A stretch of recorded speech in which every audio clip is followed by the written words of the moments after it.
Hello and welcome to our fourth episode of Taste and Drink. This week we are looking at two red wines made entirely without sulphur. So,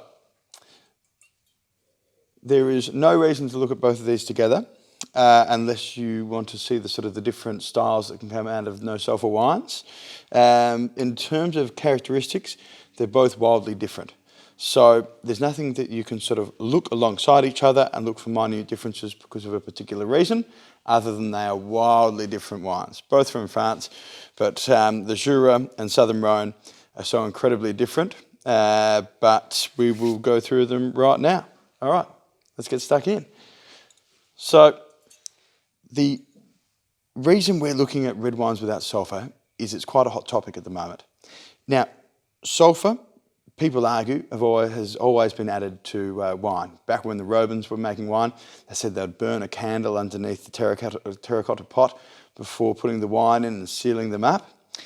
And it's also naturally produced in all wines. Now, every wine, unless it's below a certain threshold, has to have contain sulfites. Some wines freakishly just don't. They haven't, during fermentation, produced any.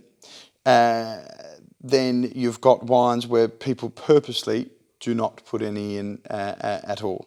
Now, that varies for different reasons, but usually it's because the people that are making the wines truly believe that they produce more expressive, more interesting wines that are terroir. So, if you look at the difference between sulfites used in whites and reds, whites usually have more sulfites. Now, reason being is because most people that consume white wines like them to be fresher and more vibrant. No, actually, I should take that back. Now, this is where it gets all a bit confusing. Some winemakers will say the wine needs sulphur to be more vibrant. Others will say that if you put sulphur there, it mutes it. Now, my view is sulphur, when used in excess, mutes the wine, takes away the character. And in these two examples, particularly the Poulsard, the one on the left, it's really quite special. It really, if this wine had sulphur added, I don't think it would be as magical as it was. Now, let's have a look at the wines. So, if you're going to do this together, taste the Les Matheny first, because it's got a lighter body. The aromatics are a hell of a lot stronger and more intense. And the Camille Cairanne, Sans Soufre, Cairanne, which is a village in South Rhone, has a lot more body. Probably not the same amount of perfume. Now, what is interesting between these two wines is Les Matheny is a minute producer, classic, Jura producer, incredibly small. He was under Jacques Poffany, the godfather of Jura wine, for 8 years. Then he retired. No one would take over. He started up by himself. His whites have got a touch of sulphur, but his Poulsard doesn't. He makes his Poulsard a touch darker than most, and it really pays dividends. Now, with the Camille Cairanne, it's actually the only producer that we bring in that is a cooperative, not family owned. So they've got 490 hectares under their control, but the reason we went with them is because they are such good value and their principles are just as good. Everything is made in large concrete tank, beautiful thick tartrates over decades, organic, biodynamic, and then they make a series of wines with no sulphur. So Grenache based, Carignan and Syrah, as you would expect, but both really quite special. So let's have a quick little taste of the wines. I'm just going to have a quick smell of the Camille Cairanne. Yeah. Now, so Jura, if you know Burgundy, Burgundy is a southeast-facing slope, and it used to be the shore of the Jurassic Sea. Now, if the Jurassic Sea was let's just say for description's sake, the shape of a pool, the other corner, so you've got Burgundy here, Jura here, and the Jurassic Sea here. Jura was the other shore. Now, Jura was left behind from most of France in regards to winemaking and other technologies. So what happened is they produced wines of this incredible interest. A lot of their white wines, they wouldn't top the wines. Their red wines were, these wild varieties.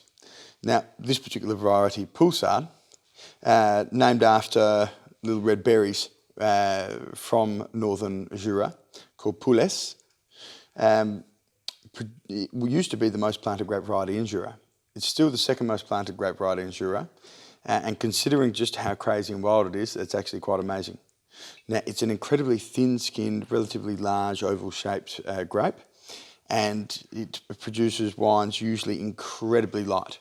So if you look at this wine in front of you, you'll think that's incredibly light. They're usually even lighter, almost like a Pinot Gris. Now, the first thing you'll notice about this wine is its incredible mountain herbs. Sort of aromas and lift, this wild cherry, almost like a rotting, like this beautiful rotten sort of, wild berries. And it sounds awful, but it really is absolutely lovely. And it keeps giving, it just doesn't hide away. It's got so much lift and so much power, yet it's light on its feet, If you haven't tried a Poulsard, you really, really need to try it. It's crazy. It's an out there wine. And it's not that it doesn't lack refinement. It sort of does to an extent, but the fact is it's such a light wine with so much power. It's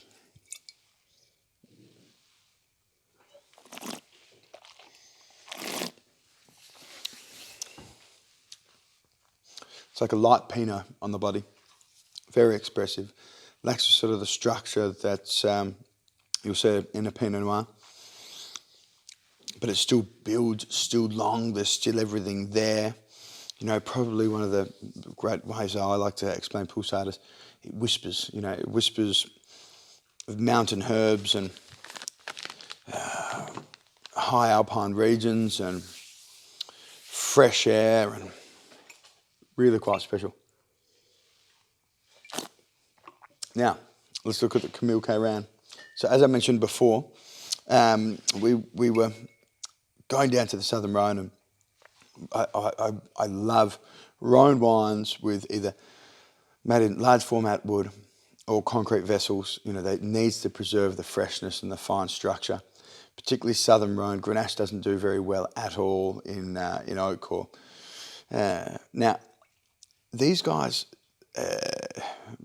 like I was saying before, 490 hectares under vine, that they've got control of throughout their growers, being cooperative, are really quite unique because they've got a laboratory and all the equipment and cleanliness. The way they make their no sulfur red wine is they say, okay, we are going to make the perfect wine. All the numbers are going to add up. We're going to blend the components together, make sure everything's beautiful. We've got fine structure, fine fruit.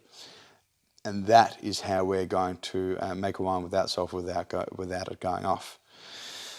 So, as you'd expect, quite a bit darker. Darker fruits, plum, blackberry, star anise, blackberry. A little bit of meatiness there, a little bit of blueberry as well. Still very expressive.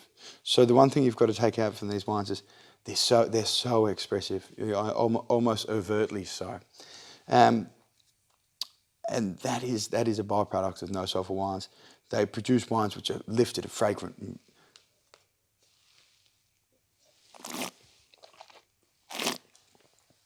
And the body, the palate, medium to full body, probably full bodied. Really lovely sweet fruit, very expressive. All about overtly ripe blackberry, plum, cassis. Some fine mountain herbs, not like you see in the Jura, the Poulsard. But the one thing is, even though these are wildly different wines, is that they're both incredibly expressive. And they're lovely. Now, so let's try these wines with some food.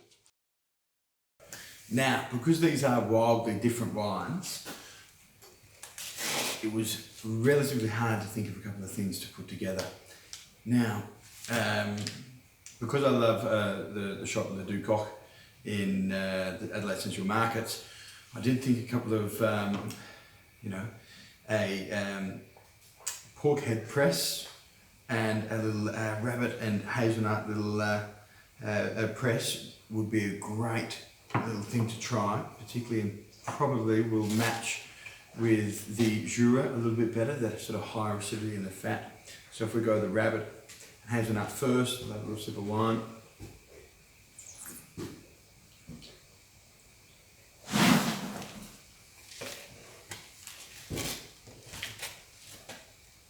Now we're talking. Now we're talking. So the Jura is just such a lunchtime wine that it just goes beautiful. I mean, you could have this over lunch. You can really tell why they drink at lunch over there, because they're having things like Poulsard and press and things like that. It's just so light on its feet. Now, let's have the press made from pig's head and veg.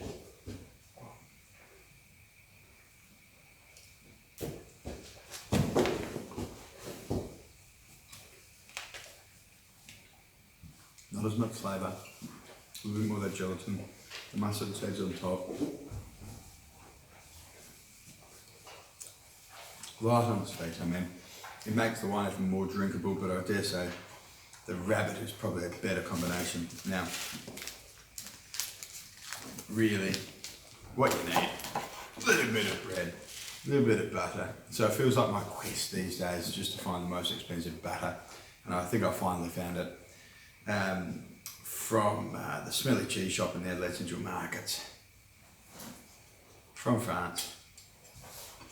A little bit of that, a little bit of this. Let's just have a little bit more. Why wouldn't we?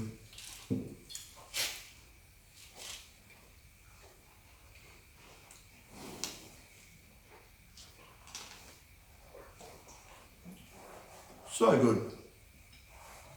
So good.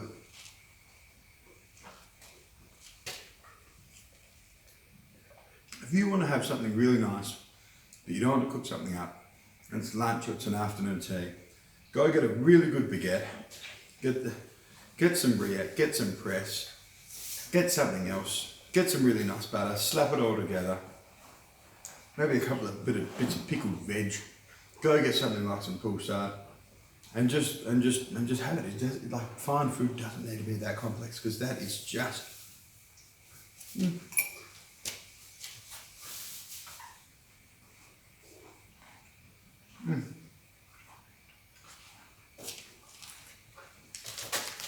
This is why we should be able to have glasses of wine at work.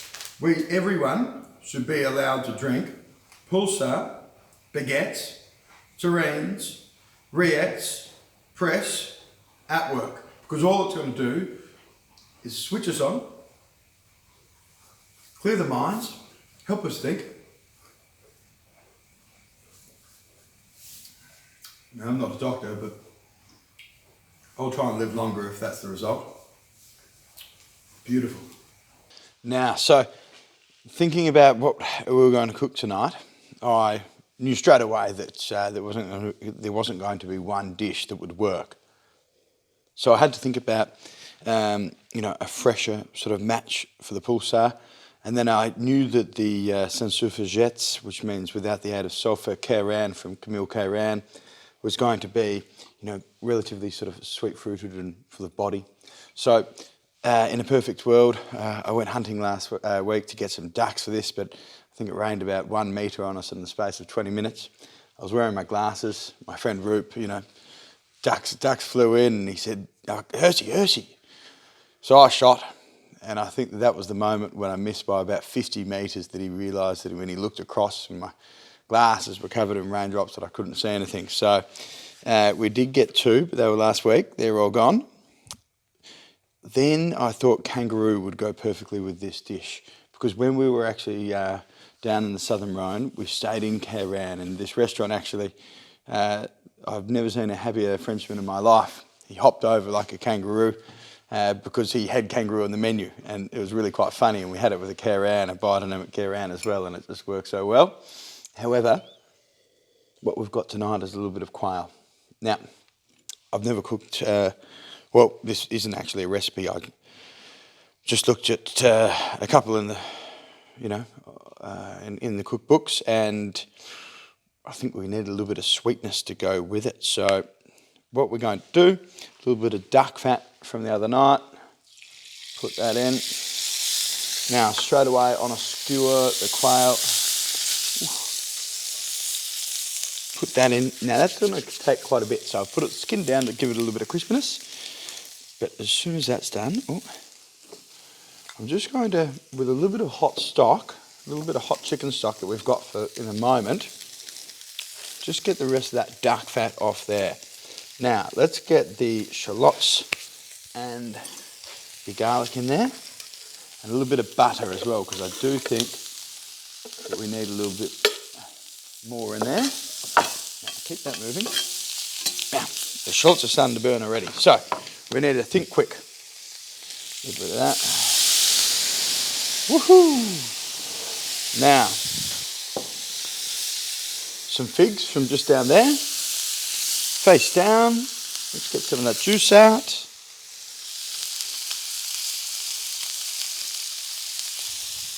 Now, quince paste.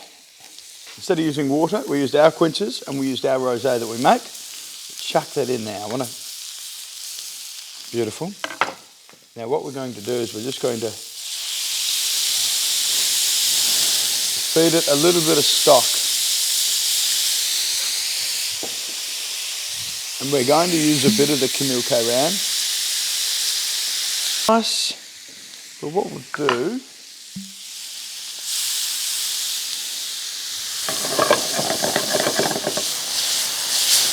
blanch that. Get it going. Sorry, the horses are going crazy behind you. Now,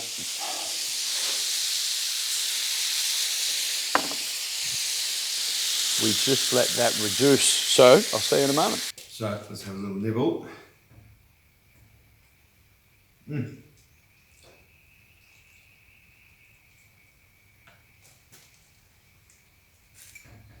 Now, for the sake of it,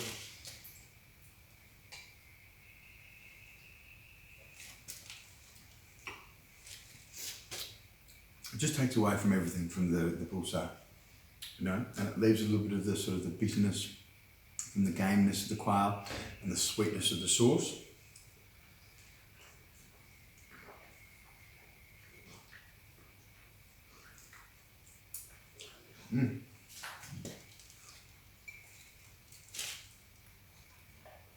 Automatically, the gaminess and the bitterness and the sweetness of the sauce and the burnt sort of sugar and the fig goes beautifully with the nose.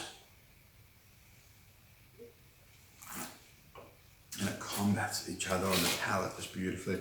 I'm going to have a little bit of fig. And just see how much this wine can combat in terms of powerful food. There's no doubt that, you know, a bit of burnt fig with shallots and red wine, there's a lot to match up to. And it holds its own, but it is just a little bit too much. So I would definitely just have it. Well, here we go, here we go. Here we go.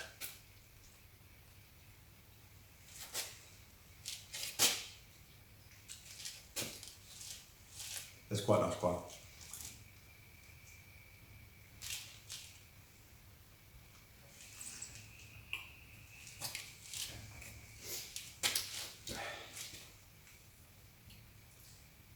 Beautiful. Now, the Jura, you know, a wonderful, wonderful wine, very special, but it needs contact, needs press, you know, it needs reacts and that lighter sort of lunchtime wines, where the Sans Soufre jets, Cairanne, from Cairanne, very expressive but full-bodied. It needs something like this. It needs something a bit gamey. It needs a sort of a sweet or powerful sauce. And I think that everyone that's got a bottle of this at home should cook up this.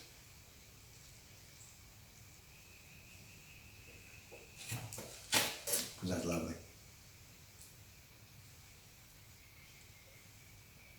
Thank you for watching another week of Taste and Drink. And next week, I believe we are looking at Domaine Alain Charvet. Now, I could be wrong, however, let me check that. But thank you very much for tuning in, and we'll speak to you soon. Cheers, bye.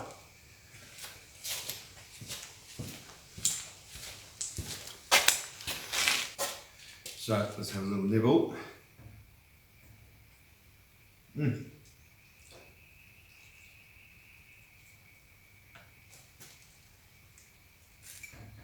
Now, for the sake of it,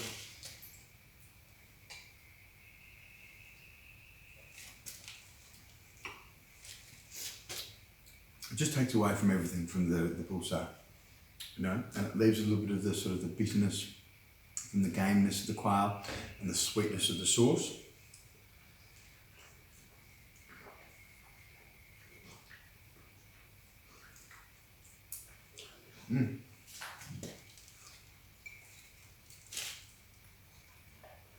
Automatically, the gaminess and the bitterness and the sweetness of the sauce and the burnt sort of sugar and the fig goes beautifully with the nose. And it combats each other on the palate just beautifully. I'm going to have a little bit of fig. And just see how much this wine can combat in terms of powerful food. There's no doubt that, you know, a bit of burnt fig with shallots and red wine, there's a lot to match up to. And it holds its own, but it is just a little bit too much. So I would definitely just have it. Well, here we go, here we go. Here we go.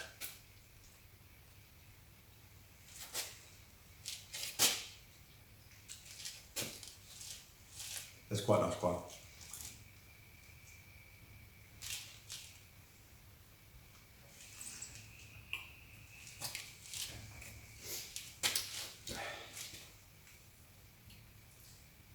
Beautiful.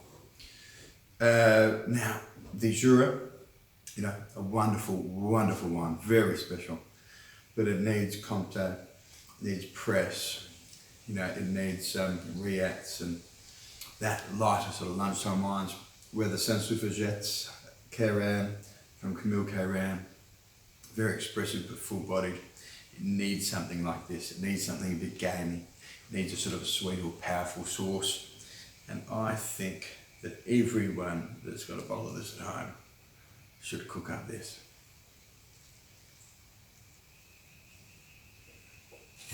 Because that's lovely. Thank you for watching another week of Taste and Drink.